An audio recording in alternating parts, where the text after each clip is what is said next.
자, 그리고 다음은 동선입니다. 이제 동선에 있어서는 이제 우리 위계형으로 주동선, 부동선, 내부동선 이렇게 해서 먼저 보행과 차량이 반드시 분류가 돼야 됩니다. 그래서 주차장 등이 들어가게 되면 차량 동선 등은 반드시 이제 분리해서 넣어주고, 그리고 그 앞쪽에는 볼라드라든지 이런 단줄을 이용을 해서 이제 보차도가 분리될 수 있도록 해야 된다. 자, 그리고 보행 동선은 이런 넓은 도로와 접한 이제 그 면 같은 경우에는 주동선에서 부지의 입구로서 진입이 용이한 곳에 주동선을 주고, 그리고 이제 진입보다는 출구로서의 역할을 할 수 있도록, 그래서 이용자들이 공원에 왔다가 이제 사방으로 이제 연결될 수 있도록 부동선에서 서브로 해서 출입구를 이렇게 만들어주게 되는데, 예를 들어서 꼭 그런 건 아니지만 주동선을 5m로 만들었다. 그러면은 부동선은 3m, 그러면 내부동선은 2m, 이런 순으로 위계가 돼야 된다라는 거죠. 그래서 예를 들면 뭐 주동선이 3m인데 부동선은 5m 이렇게 하면 안 되고요. 그래서 이렇게 위계순으로, 예를 들어서 얘가 8m면 이제 스케일에 따라서 좀 다르겠죠. 공간이 크면 주동선이 8m를 만들었으면 부동선은 5m, 그러면 내부동선은 3m, 이런 순으로 갈 수는 있다라는 거. 그래서 이런 것들은 여러분들이 현황도를 보시면서 좀 적정치를 이제 대입하시면 되겠고요. 가장 많이 쓰는 거는 이 정도. 그리고 산책 동선 같은 경우도 1.5m나 한 2m 정도를 기준으로 해서 이렇게 그려주게 됩니다. 자, 그래서 이런 동선의 표현 방법은 이제 화살표와 화살대를 이용을 해서 이제 그려주게 되는데요. 지금 이제 보시는 이런 표현 방법들도 먼저 이렇게 밑작업을 합니다. 보조선으로. 이렇게 밑작업을.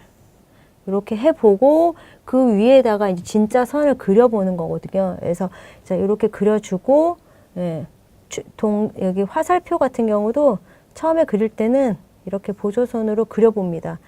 자, 그려놓고 그 위에다가 이제 이렇게 그려서 표기를 하게 되거든요. 그래서 여러분들이 항상 할 때는 처음에 연습하시거나 그럴 때는 이렇게 항상 보조선으로 넣고 이제 그려주는 것들 한 번씩 해보시면 되겠고, 자, 이렇게 해서 이제 그려준다라는 거예요. 그래서 바닥에 그리는 이런 이제 제가 노란 선으로 표시한 거는 연필로 살짝 이렇게 잡은 선들이니까 이제 그렇게 그려주시면 되는데, 표시 안 나게 너무 진하게 그려주지 마시고 이렇게 해주시면 되고, 그 다음에 화살대 같은 경우에는 자, 뭐 직선 또는 곡선인데 일반적으로 도면에 들어갈 때는 직선 형태로 많이 쓰죠.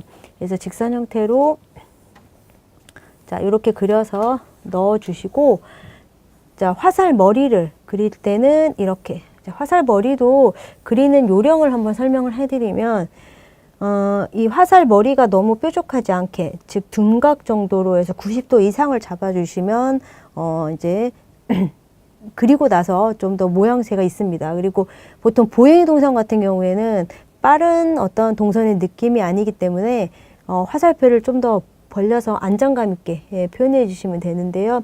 그렇게 해서 넣어 주시고, 이제 화살대 이 부분이 다 직각이 되는 그런 형태가 가장 안정적입니다. 그래서 화살 자, 대가 이렇게 그려진다.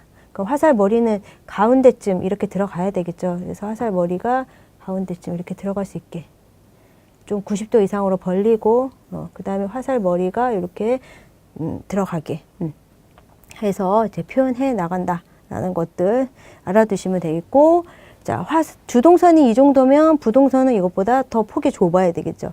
자, 그렇게 해서 넣어준다라는 것들 기억해 두시면 되겠습니다. 그래서 자, 여기에다가 이렇게 해칭선 같은 것도 넣을 때 연한 선으로 이렇게 해서 밑작업 하시는데, 원래 해칭선은 끝부분이 다 닿아야 됩니다. 그래서 이런 식으로 사이 뜨게 그려주지 마시고 다 연결해서 자, 이렇게 작업해야 된다라는 것들 알아두시면 되겠습니다.